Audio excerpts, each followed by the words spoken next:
દીકરી બાપુ એક અદ્ભુત પાત્ર છે કે 18 વર્ષ સુધી બાપના ઘરે રહી હોય અને બાપ જેથી લગ્ન કરે ને તેથી દીકરી હરફ કાંચળી ઉતારીને યોજાની વહી જાય કે હવે આ ઘર મારું નથી, દીકરી કહી શકે.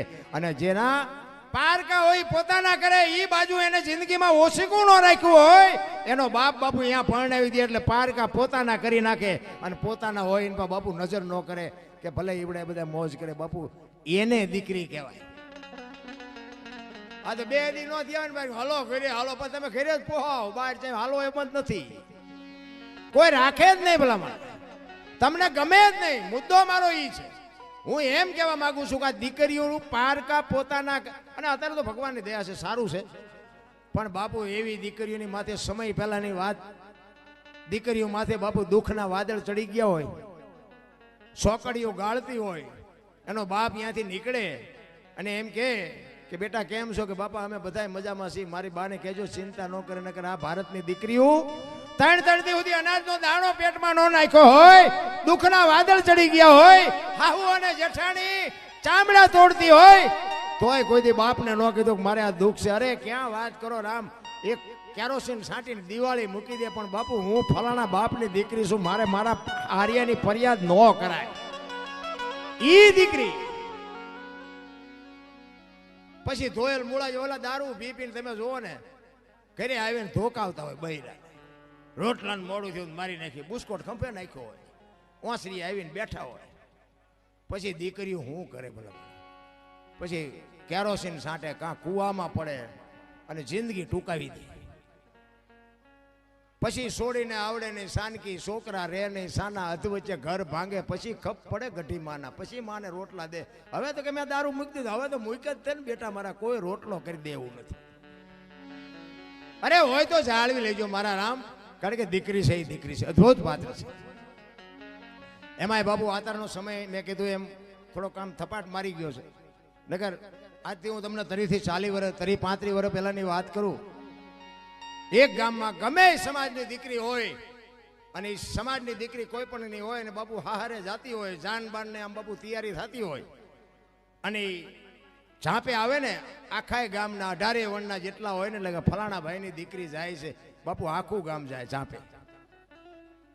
અને તમને કહું શું એની હવે મારે વાત કરી, મને એમ થાય કે અત્યારે વાત કહેતા અમને શરમ આવે. તેથી બાપુ 18 વર્ષના માણસો હોય, બેનો હોય, ભાઈઓ હોય, ડોસીમાં હોય, ડોહા હોય, પણ બાપુ એવું એક પાત્ર ન હોય જેની આંખમાં આહુડો ન હોય, ફલાણા ભાઈની દીકરી પારે એવું માળો મૂકીને વયું ગયું. બાપુ આખું ગામ રોતું હોય, એક દીકરી જાય. ઈ દીકરી, હું તો તમને મારી વાત કરું ને, હું આજે ગમે એની દીકરી લગ્ન કરીને આમ હારે જાતી હોય ને, હું કોઈ દી ઝાંપે નથી જાતો, કારણ કે હું દીકરીને અત્યારે ઠીક હવે બધા હી હાહાન કરતી કરતી વયું જાય. એટલે અત્યારની દીકરીને દુઃખ નથી, એમાં આપણે શું દુઃખ થાય.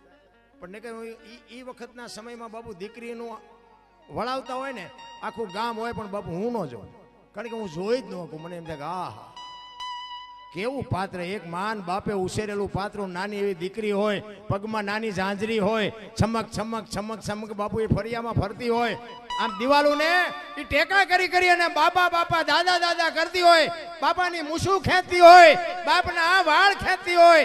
એ દીકરી બાપુ જ્યારે જાય ને તેથી માં આહુડા પી જાતી હોય અને બાપ બાપુ ભાંગીને ભૂકો થઈ જાય. અરે મારી દીકરી, મારું પારેવું ઉડી ગયું. એક દીકરીના લગ્ન વખતે દીકરી જ્યારે વળાવે ત્યારે તમે જો આવા માંડવા શણગાર્યા હોય, તમે જો હારામાં હારા માંડવા શણગાર્યા હોય, ઢોલ વાગતા હોય, શરણાઈઓ વાગતી હોય, આખું ગામ ભેગું થયું હોય, જાન આવી હોય, એના જાનૈયા હોય, આગળ આમ બળદ ગાડાને એમાં જાન જૂતી હોય અને આમ ઝાપે બાપુ વળાવા જાય. તેથી આમ વાહે પાછા વળી નજર કરજો, દીકરીના નાખેલા માંડવા રોતા હશે. માંડવા બાપુ, દીકરીની વિદાય તો વહમી છે રામ. શું બાપુ સમર્પણની મૂર્તિ જેને કહેવાય, ત્યાગની મૂર્તિ. મારો કહેવાનો, અત્યારે તમે જો દીકરાના લગ્ન કરો ને દીકરાની વહુ આવે ને 80 વર્ષની ડોશી હોય ને એમ કે હાલ હાલ ફલાણાની વહુ, દીકરાની વહુ કેટલું લઈને આવી, હાલ જોવા જાય. હવે જેટલું લઈને આવી એના કરતા જેટલું મૂકીને આવી એ જો ને, તું એક દી આ ગામની વહુ થઈને જ આવી હતી. અરે સમર્પણની મૂર્તિ. હું તો દીકરીઓને ખરેખર હું હાથ જોડીને કહું, તમે એક શક્તિનો અવતાર છો બાપ. તમે ધારો તો આજે બાળીને ભસ્મ કરી દો, પણ બાપુ બાપની આબરૂને ડાઘ લાગે એવું જિંદગીમાં પગલું ન ભરતા. એક ગામની માલિકો બાપુ બે દીકરી હતી ને બે બેનપણી હતી.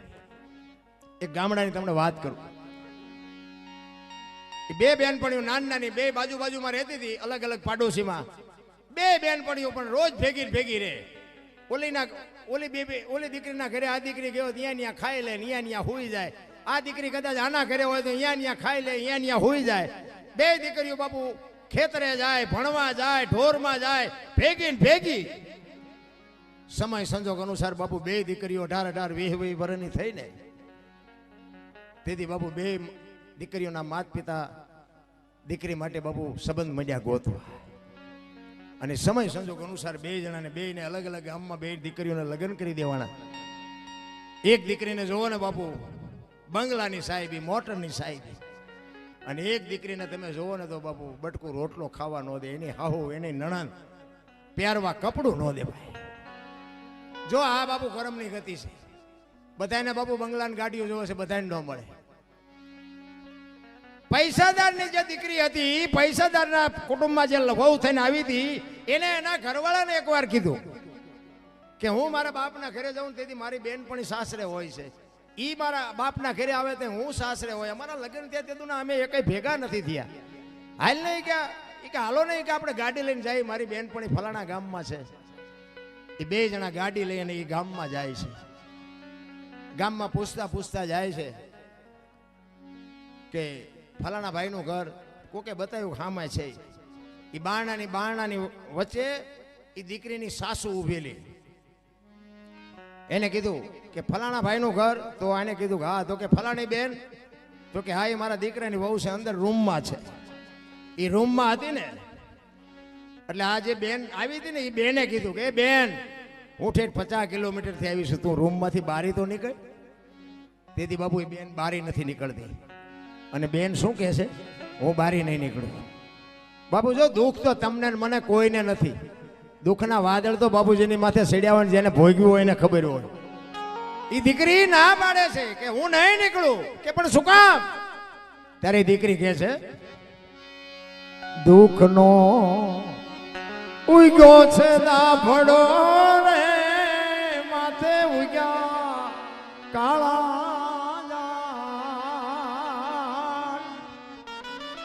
ઓરડો ઓઢીને યુવી સખી કે મયા રે બા. ઓરડો ઓઢીને યુવી સખી કે મયા રે બા. વિચાર કરજો. એ દીકરી કહે છે કે મારા શરીર ઉપર મારી હાઉએ પહેરવા લુગડું નથી રવા દીધું, હું બહાર કેવી રીતે આવું? બાપુ દુઃખના વાદળ કેવા ચડ્યા છે. અને એની બેનપણીને બાપુ આમ હયું થડાક ઉથડાક. અરે તારી ભલી દીકરીની આટલી કિંમત. પોતાનું તમામ છોડીને પારકા પોતાના કરે ને એક બટકું રોટલો ને એક લુગડું નો પહેરવા દે. તેથી એની બેનપણી કહે છે કે પણ તારા ઘરવાળાને કહે ને આવી જિંદગી શું કામ જીવાય, નોખા થઈ જાઓ. તેથી દીકરી બાપુ એને કહે છે એ માવડીઓ છે, એની માન પૂછ્યા વગરનો પાણી નથી પીતો, એ મારું શું સારું કરે. એટલે કે છે નાની નણંદ છે લાડકી ને માથાનો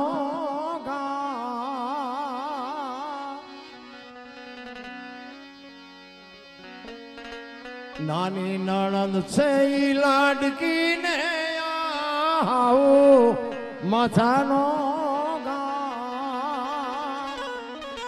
કાયર છે મારો કંથડો સખી કેમ આવું રે બા. નણંદી કે મારી નણંદ છે ને કાળી નાગણી છે, નાગણી. અને હાવ ની તો તું મારા ગામમાં જઈને કોકને પૂછતો ખબર પડે મારી હાવ જેવી છે. વિચાર કરજો અને ધ્યાન રાખજો. તમે એક દી દીકરી હશો ને એક દી હાવ થશો ને એક દી વહુએ થશો. બાપુ પાત્ર જયારે બદલાઈ જાય ને એ તમારી ભૂમિકા ભૂલી ન જતા. આપણી દીકરી કોકના ઘરે હોય ને કોકની દીકરી આપણા ઘરે હોય, બાપુ હાચવી લેજો. ને કે અત્યારની વહુ બાપુ પગ દબાવે નહીં. એ તો જો હારી હાવ હોય પગ દબાવે ને ગળા દબાવે. અત્યારે વહુને કાંઈ શીખડાવવા પણ નથી. ઈ કે પણ મરી જા. એની બેનપણી કે છે તારો ઘરવાળો ન માને, તારા ઘરમાં તારું કાંઈ ઉપજતું ન હોય તો મરી જા ને, આવી જિંદગી હું કામ જીવસ? તારે ઈ કે છે હું ખાનદાન બાપની દીકરી છું, મને ખબર છે આવી જિંદગી ન જીવાય, પણ મરી જાઉં ને તો કે મારા બાપની આબરૂ જાય. કોક એમ કે આને કંઈક કાળું ધોળું કર્યું છે એટલે મરી છે, તોય નહીં આ દુનિયા મારું હારું કે. અને મારા ફૂલડા જેવા 2 સંતાન છે ને, એ મને હુકો લુકો રોટલો દે ને, હું મારા સંતાનને ખવડાવું છું. મારા સંતાન મારા વગરના મરી જાય એટલે જીવું છું. અરે શું મારા રામ તમને મને દુઃખ પડ્યું છે. રોતી રોતી બાપુ ગાય છે, જીવવા કરતા મન મરવું આલું, મારા બાપની ઇજ્જત જાય. જીવવા કરતા મન મરવું આલું ને મારા બાપની ઇજ્જત જાય. મારા છોરું મને ગળે વળગાવું કેમ આવું રે બા. મારા છોરું મને ગળે વળગાવું કેમ આવું રે બા. તારે મારા દર્શન કરવા હોય તો બારણાની ત્યારથી જોઈ લે, બાકી હું બહાર નહીં આવું ને નહીં આવું. મારો બાપ ખાનદાન છે. વિચાર કરજો શું દુઃખ હશે એની પાસે. એની બેનપણી બાપુ બહાર ઊભી રોવે છે, હે ભગવાન મને ત્યાં આટલું બધું આપ્યું, એમાંથી થોડુંક તો એને દેવું હતું. મને મારો ધણી આમ હાથની હથેળીમાં રાખે, મારી હાવ મને હથેળીમાં રાખે, મારી નણંદ મને હથેળીમાં રાખે, અને આને એકે કોઈનું બારણું ઉઘાડું નથી. 2 બાપુ નાનેથી મોટા ભેગા થયેલા. એ દીકરી જે સુખી હતી, એ દીકરી માથે કેવી વેદના થતી છે કે મને મારા ભગવાને કેટલું આપ્યું ના મારી બેનપણીને બસ આટલું જ. શું કામ? ઈ કે પણ બેન કેમ હવે? ઈ કે હવે તું અહીંથી વહી જા પાછી. ઈ અંદરથી કે છે તું હવે પાછી વહી જા, પણ એક મારી ભલામણ છે તને, હવે તું મારા ગામમાં કોઈ દી આવતી નહીં. તને ખબર પડે ને કે મારી બેનપણી મરી ગઈ, તેથી તું કાણે આવજે, પણ કાણે આવ્યું ને તો તને એક જ ભલામણ છે કે મારા ઘરે ન આવતી. મહાણમાં જઈને મારી રાખનો ઢગલો હોય ને, એ ઢગલે કાન રાખજે, તેથી મારી રાખ રોતી હશે, મારા દુઃખની પરાકાષ્ઠાની તને ખબર પડે. અરે શું મારા રામ તમને મને, હું તો એટલા માટે કહું કે બેનો દીકરીઓ માથે જુલમ ન કરો, ઈશ્વર કોઈ દી નહીં શું. એટલા જ માટે તમને મને આ મોકો મળ્યો છે. મને તો એમ થાય કે આપણને અવતારા માણસનો મળ્યો ને આવડો આ સમય મળ્યો, શું ઘટે? પણ બાપુ સંતોષ જેવી ચીજ નથી. નકર આપણે આ જેટલા જાનવર છે 84 લાખ યોની છે ને, આપણી માં આપણને જેટલો પ્રેમ કરે એટલી જ બાપુ તમામ જીવ પોતાની માં, બધા જાનવર પોતાના સંતાનને પ્રેમ કરે. કૂતરા હોય, કાગડા હોય, ભેંસું, ભૂંડા ગમે હોય, આપણી જનેતા જેટલો આપણને પ્રેમ કરે એટલો જ ઈ કરે. પણ સદા એનો તમામ જીવનો કોઈ કુટુંબ પરિવાર ભાળ્યું? આ કાગડા ને ચકલા ને કબૂતરા ને બધા હોય, કોઈએ કીધું આ મારી હાળી થાય છે ને, મારો હાટું છે ને, મારી હાવું છે ને, કીધું કોઈ દી કોઈ? અને આપણે તો એવા ઘોસાણા છે ને માઇલભાઈ, એવું બધું ગોટે સડાયું છે ને કે પ્રેમ જેટલો કરે. એ કૂતરી વિયાણી હોય કોઈક દીક જાગ્યો પાય એટલે ખબર પડે જેવો માં પ્રેમ કરે છે. એક ખેતરમાં બાપુ ટીટોડી ઈંડા મૂક્યા હોય ને, આમ હાથી હાલું જતું ને, આપણે ન ભાડ્યા હોય ને તો એ બાપુ આમ પાકું પોળી કરે. હાથી હોય, બળદિયા હોય કે ટ્રેક્ટર હોય, તોય આમ પોળી કરે કે મારા હું મારા સંતાન છે ઉભો રહે. બાપુ આવડું એક આવડું જનાવર હોય તો એના સંતાનને આટલો પ્રેમ કરે. આપણી માં આપણને નથી પ્રેમ કરતી. ઈ માને આપણે જો બાપુ, મને તો વૃદ્ધાશ્રમમાં હું જોઉં ને, મને એમ થાય કે આમ તો જોવા કેવા પાપ કર્યા છે એમને, કે આવી પરજા મળી. પાછા એમ કહો કે અમારો છોકરો ડોક્ટર છે, અમારો છોકરો વકીલ છે. અરે તમારી ભલે આમાં ભોગ કેટલો મા બાપે આપ્યો હોય છે, તોય બાપુ દીકરા દીકરીઓ કોઈ રાખવા રાજી નથી. આપણે ભલા બધી વાતો કરતા હોય, દાન કરતા હોય, પુણ્ય કરતા હોય, કથા કરતા હોય. હું તો એમ કહું તમારા ઘરે બધાના ઘરે નાનું એવું મંદિર તો ફોટો બધો હોય ને, બધાના ઘરે હોય, મારા ઘરે છે. અહીંયા આપણે રોજ હાંજ અવાર દીવો અગરબત્તી કરતા હોય ને, ચોખ્ખા ઘીનો દીવો આપણે કરતા હોય. તો હું તમને એમ કહું કે તમારે આખા ઘરના ને લગ્નમાં જવાનું હોય તો ડેલાને તાળું મારો કે બંધ કરી દો. તાળું જ માર્યું ને, સ્વાભાવિક છે, ડેલાને તાળું જ મારવાનું હોય. તો હું એમ કહું છું કે 360 દી ઓલા દીવા કરી 2 દી ધ્યાન ન રાખી, ડેલો ઉઘાડો રાખ્યો શું વાંધો? અને જો એ ધ્યાન ન રાખે તો ચોખ્ખું ઘી બાળવું શું કામ? છોકરાને ન ખવડાવે, લોટકા ન થાય. પણ ભરોસો જ નથી, મુદ્દો અહીંયા છે. ને કે 80 વર્ષની માં હોય અને ખાટલામાં ઊભી ન થઈ શકતી હોય અને એ એમ કે તમે બધા લગ્નમાં જાઓ, મારે નથી આવવું, તો ડેલો તમે ભાવો કે માં છે ને કોક આવશે ને તો અવાજ કરશે ને તો બાજુ વાળો આવી જાય, ડેલો ભલે ઉઘાડો રહ્યો. તો જીવે છે એની કોઈ કિંમત જ નથી, એને કોઈ રાખવા રાજી નથી. એ કહે તાળા મારો, તાળા મારો, એટલે લઈ જવાવાળા તાળા છે તો લઈ જવાના. વિશ્વાસ ભરોસો બાપુ ભજનના ભરોસે રેજે, અંતે ઈને રોપશે, અમર બીજક હાથ લાગ્યું એને કાળ કેમ લોપશે. સવારામ બાપા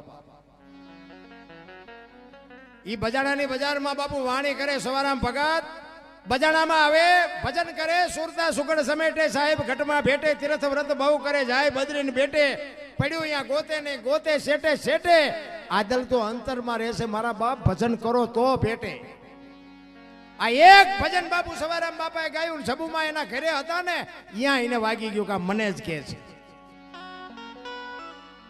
અને સવારામ બાપાના ખોળામાં માથું નાખીને જબુમાં કહે છે, એક વાણંદની દીકરી, કે બાપુ મને આ માર્ગ બતાવો. એ કે ભાઈ આ તો ગાયેલું કહું છું ને સાંભળેલું કહું છું, મને આમાં કઈ ખબર નથી. કે ના બાપુ, બહુ આજીજી કરીને સવારામ બાપાએ કીધું ભાઈ સમય આવશે કંઈક જોઈશું. સવારામ બાપા વિયા ગયા અને બજાણાથી પીપળીના ધક્કા ચાલુ કરી દીધા જબુમાં. અને જ્યારે બરોબર પાત્ર થયું તેથી કંઠી બાંધીને બાપુ જોવા ઉજળા કરી દીધા સવારામ બાપાને જબુમાં. પોતાના રહી જાય ને બીજા કરી જાય. આપણા જ નથી સમજી શકતા. આપણા નડે ને એટલે સમજી લેવાનું કે ઈશ્વર ત્રાજવે આવ્યો હોય તો જ આપણા નડે. નકર દેવળિયા સુધી ઓળખે ને પડખે મર્યા હોય ન ઓળખે. આપણા નડે ને પછી સમજવાનું કે ઈશ્વર ત્રાજવે આવ્યો હોય તો જ આપણા નડે. અને જો ઇતિહાસ એના જ થયા છે. મીરાબાઈ કોણ રેડ્યું? રાણો. નરસિંહ મહેતા કોણ રેડ્યું? એની નાય. પ્રહલાદ ને કોણ રેડ્યું? એનો બાપ. પાંડવોને કોણ નડ્યા? કૌરવ. પોતાના નડ્યા પછી જ ઇતિહાસ થયા. આપણા નડે ને પછી ભૂસાવાનું નહીં. સમજી લેવાનું કે ઈશ્વર આપણી પાસે નજીક આવ્યો હોય તો જ આપણા નડે. રોદડા નો રોવા. હું આ બધે હું જે વાત કરું ને આ બધા પીરિયડમાંથી હું પાર થયેલો છું. આ ભજન તો મેં કીધું ને, ખટારો આંકતો તારું નકરા તોફાન જ કરતો હતો, બાજવાનું જ કરતો હતો. આ તો પછી ચારે બાજુથી બટા છટી બોલે ને આંગળી કોઈ પકડનારું ન રહ્યું ને પછી આ પકડ્યું. હા, મેં કીધું માર્ગે છોડો ને કરે. હવે મેં કીધું કોઈક રાંકા ગહી નાખશે. બહુ બાજ્યો, ઝઘડા સિવાય કઈ કર્યું જ નતું. અને નકરા માર્યા છે એવું નથી, મેં મારે એટલો ખાતો. હા, અહીંયા કોકને મારવી થોડા મૂકે. પણ કહેવાનો મારો મિનિંગ આપણે સલામ નથી કરી, કોઈને પગે નથી લાગી. પગે લગાય મારા માત પિતાને, બાકી દુનિયાને પગે લાગવાનો કોઈ મતલબ જ નથી. ઠીક છે, ભેખ હોય ને આપણે પગે લાગી, ભગવાનની મૂર્તિ અહીંયા પગે લાગો, બાકી જ્યાં ત્યાં પગે લાગવાની વાત ન કરાય. ખોટી વાત છે. આ દુનિયા ઉપયોગ જ કરે છે. આપણું મન નથી માનતું. જેને માનતું હોય ને માને પગે લાગે એને આમાં કઈ વાંધો નથી. બાકી હું કોકના પૈસા કઢવી દેતો હતો. તમારા પૈસા બીજો ન આપતો હોય ને તો મારી પાસે આવે. એ કે ઓલો પૈસા નથી આપતો. હું એમ કહું મને કેટલા આપીશ, એવા કંટ્રાક્ટ રાખતો હતો. અત્યારે 7 જણાએ મારા બૂસ માર્યા છે. મને એક સંતે કીધેલું, આ હકીકતની વાત કરું, આ કોઈ જોક્સ નથી. મને એક સંતે આ ભજનના માર્ગે ચડ્યો પછી મને એક સંતે કીધું, મને કે બાપુ તમે પૈસા કોઈ ન દેતા. મેં કીધું કેમ? મને કે દેશો તો આવશે નહીં. એવું થોડું હોય ભલામણ. તો કે તમે હું તો આ તમને ટકોર કરું, દેવા દેજો, હું નથી તમને કઈ કહેતો. એટલે પછી મને આમ એમ થયું, મેં સારું આ દુનિયામાં છે તો અત્યારે બધા એવા તે જાજો ભાગ. પણ મેં કહું આખી દુનિયા થોડી એવી હું. હવે પછી આપણને આવી માણસ એક આમ આપણને શાન કરે પછી તો આપણે પાકું કર્યા વગેરે આપી જ નહીં. એમ કે અશોકભાઈ તો રેડી છે, આ થોડો આપણે પૈસાનો રોલ કરે, આપણને ખબર હોય ને પછી આપી. એવી રીતે 7 જણાને આપ્યા છે ને હાથે હાથે બૂસ માર્યા. ત્યાં આપણને એમ થાય કે મારે બધી સંતની ટકોર હોય ને બાપુ સત્ય. અને બીજી વાત એ કહું, હું વ્યાજ વટાવવાનું નથી કરતો. પાછું કોઈને એવું ન માનતા કે આ વ્યાજના બાપુ કમાવા જાય છે ને ખોઈ આવી છે. વ્યાજને તો હું ના પાડું છું, વ્યાજનો ધંધો કરતા ન કરાય.